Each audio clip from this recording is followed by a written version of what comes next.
ज़ईफ़ बेसहारा बुज़ुर्गों और बेवा ख़वातीन की इमदाद के लिए हुकूमत की जानिब से संजय गांधी निराधार योजना और श्रावण बाड़ी योजना चलाई जाती है। इन दोनों स्कीमों के ज़रिए कसीर तादाद में मुतल्लिक़ा अफराद को माहाना माली इमदाद दी जाती है, लेकिन कोरोना की वजह से पिछले कई महीनों से हुकूमत की स्कीमों का पैसा इस्तिफ़ादा कुनिंदगान को नहीं दिया जा रहा है, जिसकी वजह से मुतल्लिक़ा ख़वातीन माशी मुश्किलात से दो चार है। इस मसले पर महाराष्ट्र नवनिर्माण सेना की लेडीज़ विंग की जानिब से आज एहतजाज किया गया।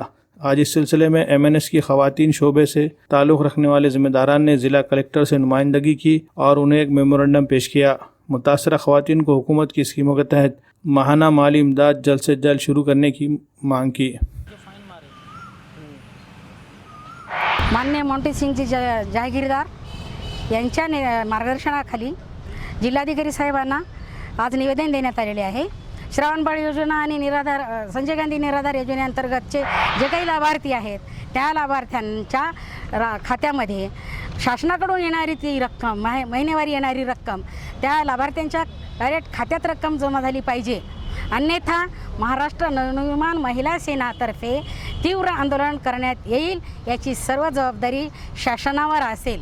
किती महिन्यापासून रखडलेले याच्यामध्ये सगळे लाभार्थी आम्हाला येऊन सांगितलेले आहेत की आमची या 2 महिन्यापासून 4 महिन्यापासून रखडलेली आहे आणि कोरोनासारख्या भयंकर महामारीच्या काळामध्ये ही जर 2 महिन्यापासून जरी रखडलेली असेल रक्कम तर या महामारीच्या काळामध्ये हे गोरगरीब लोकांचं तोच तो आधार आहे उपजीविकेचा।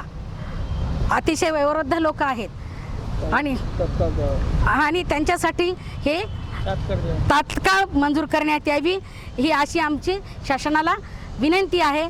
जर ती तात्काळ मंजूर करण्यात आली नसेल तर महाराष्ट्र नवनिर्माण महिला सेना याची तीव्र आंदोलन करेल, याची सर्व जबाबदारी प्रशासनावर असेल।